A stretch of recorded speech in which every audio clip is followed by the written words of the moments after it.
Halo sahabat Raas TV semuanya, apa kabar? Semoga sehat-sehat selalu, panjang umur dan lancar rezekinya, amin. Kita berjumpa lagi di Raas TV 2. Kali ini saya akan mereaction satu video tentang legenda Gunung Slamet dan sejarah dan mitos ramalan Jayabaya. Nah, untuk kita mengetahui bagaimana sejarahnya dan mitosnya, mari kita qiraah sama-sama, tonton sama-sama. Oke?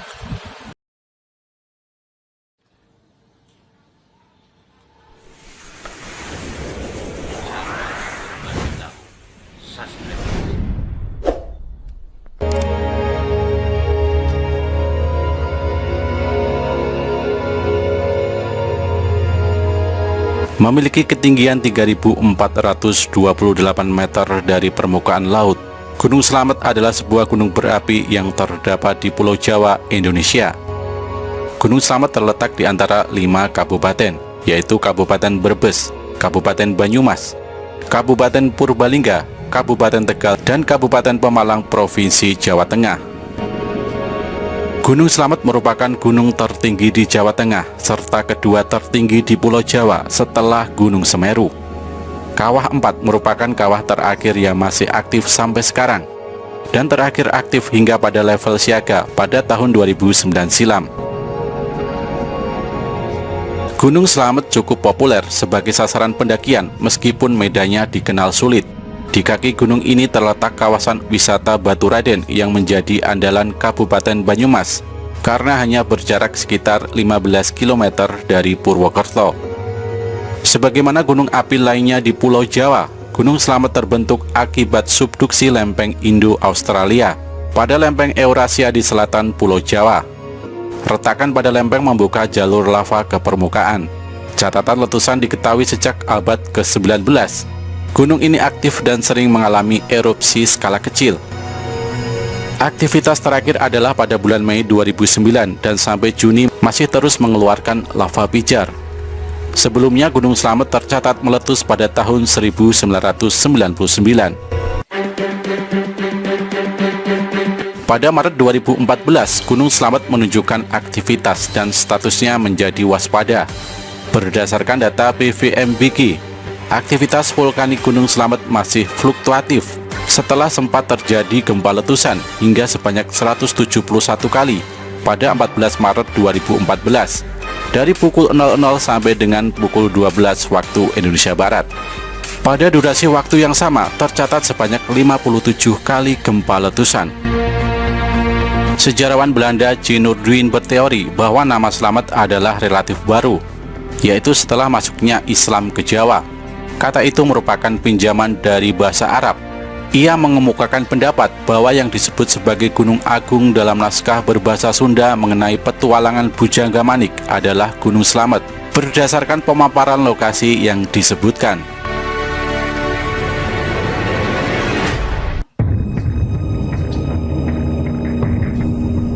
Berdasarkan cerita yang berkembang di masyarakat, Gunung Slamet pertama kali diberi nama oleh Syekh Maulana Maghribi, seorang penyebar agama Islam yang berasal dari negeri Rum, Turki. Di sana dia merupakan seorang pangeran. Suatu hari setelah melaksanakan ibadah sholat subuh, Syekh Maulana melihat cahaya misterius yang menjulang tinggi di angkasa. Sang pangeran itu merasa tertarik dan ingin mengetahui sumber cahaya misterius tersebut. Beliau pun memutuskan untuk menyelidikinya sembari menyebarkan agama Islam dengan ditemani pengikutnya yang setia, bernama Haji Datuk, serta ratusan pengawal kerajaan. Mereka berlayar menuju ke arah sumber cahaya misterius.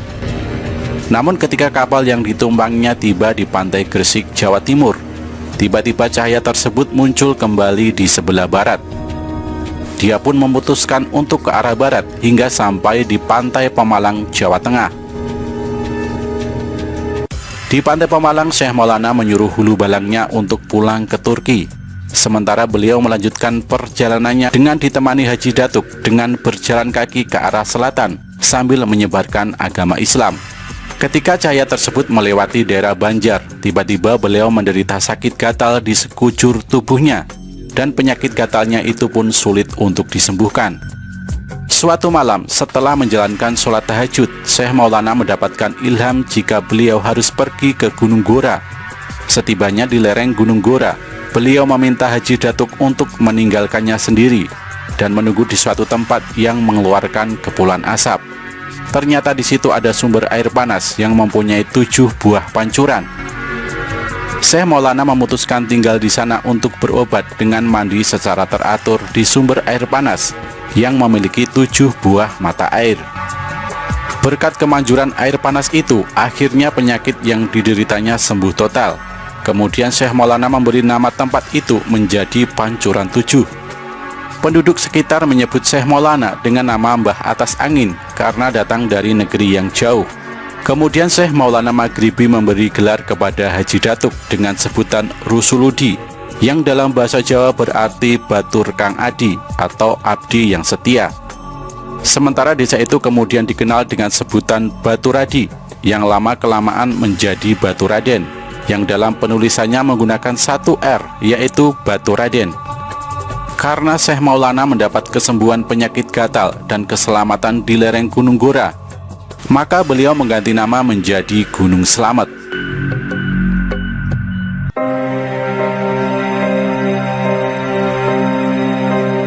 Berbicara soal ramalan, ada banyak petuah Jayabaya yang mengejutkan orang, termasuk salah satunya yang paling ngeri adalah Nugel Tanah Jawa Kaping Pindho, yang bisa diartikan sebagai mematahkan Jawa untuk yang kedua kali. Ramalan Jayabaya memang tak pernah sangat jelas, selalu dikemas dengan syair sehingga tafsirnya bisa berbeda-beda. Tapi yang satu itu menurut banyak orang cukup jelas artinya. Lalu apakah benar Jawa akan terpisah jadi 2 bagian? Kemudian apa saja tandanya jika benar-benar demikian? Berdasarkan cerita dari berbagai sumber dikatakan bahwa Jawa dan Sumatera dulunya adalah satu kepulauan.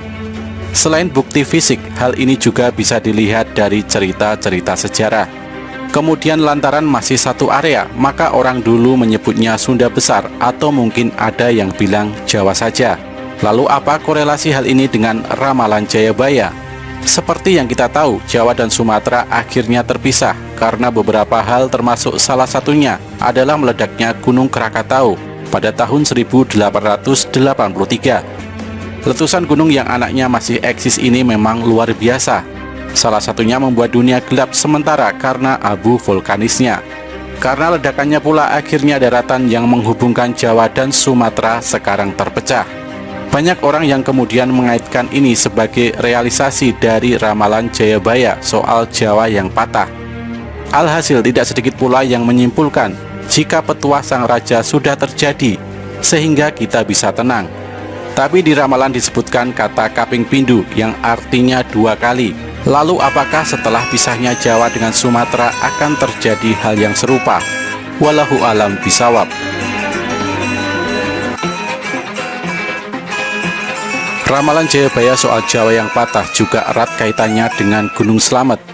Jadi menurut mitos masyarakat setempat, seandainya gunung yang ada di 5 kabupaten di Jawa Tengah ini meledak, maka Jawa akan benar-benar terbelah. Bahkan menurut sesepuh di sana, kejadian tersebut akan membuat laut utara dan selatan Jawa bertemu. Mitos memang kadang susah dipercaya, tapi kita lakukan analisis kecil. Kalau dilihat di peta, letak Gunung Slamet ini memang pas sekali di tengah-tengah Jawa, baik dari selatan ke utara maupun barat ke timur. Dan faktanya, Gunung Slamet adalah salah satu dari sekian gunung di Jawa yang masih aktif sampai sekarang, di mana bisa sangat mungkin untuk meletus. Jika pada akhirnya benar-benar meledak, maka memang tidak mustahil ia bakal membuat retakan yang begitu besar, dan akhirnya jadi bukti ramalan. Semoga saja hal ini tidak terjadi. Gunung ini dinamai Slamet bukan tanpa alasan, melainkan sebagai sebuah doa.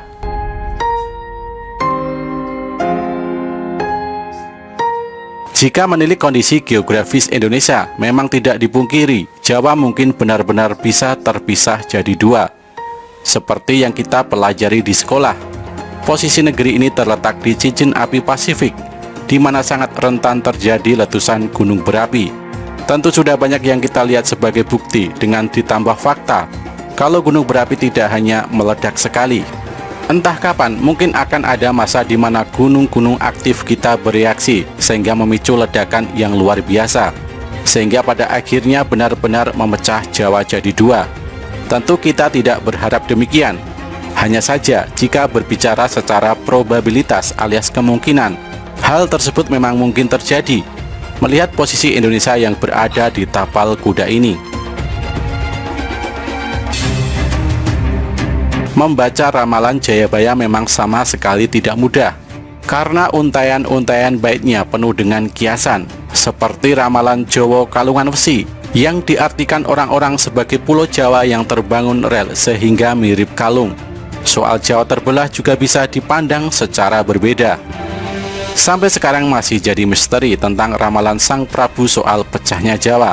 Tetapi hal yang demikian tentu kembali kepada masing-masing orang. Apakah mempercayai atau hanya dijadikan bait zaman lampau yang tak akan terjadi? Namun soal persatuan zaman sekarang yang agak miris, adakah yang berpikir jika mungkin itulah yang sebenarnya dimaksud Jayabaya dalam ramalannya?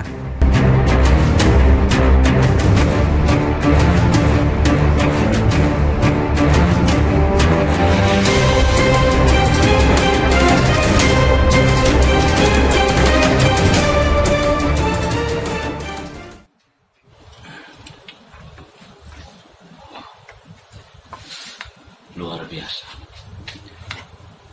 Di Indonesia ini banyak sejarah atau legenda yang saya belum tahu. Mungkin saya kurang belajar ya. Ya salah satunya video ini. Dan saya terus terang tidak bisa menjelaskan hal-hal semacam ini, guys. Takut salah guys, karena saya masih belajar. Dan alhamdulillah dengan saya menonton video ini, saya pribadi dapat pengetahuan yang sangat luar biasa untuk saya, guys.